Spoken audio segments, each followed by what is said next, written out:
I'm Sue Garman. I'm back with the Quilt Show again this month. This month we're going to do a little bit of brainstorming, sort of a what-if session. You know, I think as quilters we tend to do the same things over and over again. We do the same kind of blocks, we do the same kind of quilts, we use the same tools every time, and there's a lot of merit in doing that. However, what if you ask yourself every time you started a new project, what if? Sometimes traveling down different paths gives you different views that you've never seen before that are beautiful and gorgeous. So let's take a little trip down What If Avenue. What if, for example, on a quilt that you have done, you took the same pattern and did it in a monochromatic scheme? What if you did it in reds and whites, or blacks and whites, or blacks and reds? There's lots of different ways that you can move with a monochromatic scheme. What if you took and did the whole thing in neutrals? Just whites, tans, taupes, muslins. It gives you a totally different quilt, but it might be beautiful or even more beautiful than the first one. What if you took that same quilt and you did all of the center blocks in pale colors, and as you moved out toward the edges, they became darker? It would give you a totally different quilt and gives you a lot of depth to have that change in color values. What if you used themed fabrics, animal prints or African prints, florals, dots and stripes?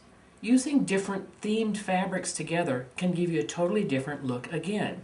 Think about it, how might that change the choices that you make in the blocks? Would you use applique across the top of them?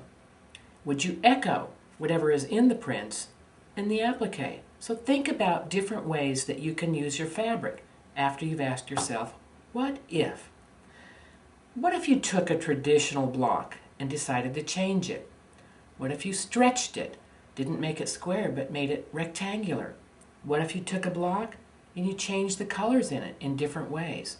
What if you took a block and you used it in the center of the quilt and you took those same blocks and echoed them using them in the border, maybe set on point? What if you started in the center with square blocks and on the border you put them all on point, and then you added another row of blocks outside of that, added multiple borders? There are different ways that you can do that too. So it's a lot of asking yourself, what if? What if you added applique on top of that? You had a border, you had a center of blocks, you put a border of applique, and then you put a border of blocks. What if you took that border that had the applique and made it a plain border, just fabric, no blocks, no applique? It's a great place to throw in a lot of quilting that really brings together your whole quilt and frames it nicely. What if you took all those piece blocks and appliqued on top of them?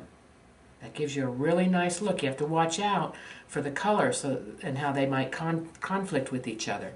But it's another way to ask yourself, what if?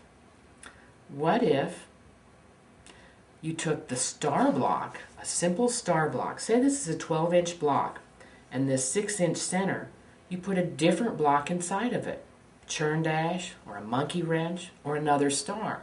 Think about how you can take blocks and put other blocks inside of them. Ask yourself on every project you're about to start 5 what-if questions and see what your answers come out to be.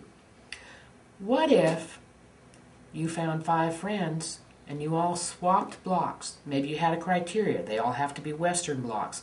They all have to be red and white blocks. They all have to be floral blocks. They all have to be traditional blocks. They all have to be original blocks. Think about different criteria that you can use and swap blocks with friends and see what happens then. Start a round robin where you start with a block, you pass it to a friend, they add on to it, they pass it to another friend, they add on to it, and you keep moving a block through a circle, adding on to it. And when it gets back to you, it looks totally different than what you thought it was going to look like.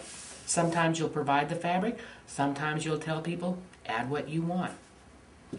Think about taking blocks and shrinking them, making them smaller, or enlarging them. Take a 6-inch block and make it an 18-inch block, for example. What if you added more borders and more borders? There are lots of choices in fabrics, in blocks, in sashings, in settings, in borders, in how you quilt it when you're finished making the quilt top. You can add embellishment, binding, backing, labels that are all different. Every time you add something to your quilt, ask yourself, what if? What I like to think about is taking the common and turning it into the uncommon. That's what makes a difference in the quilting world. Quilting offers a lot of opportunities for all of us. We can be productive, we can learn new skills, we can make new friends, we can provide support to the community through charity quilts, we can be a source of comfort to others who need a quilt maybe to warm them.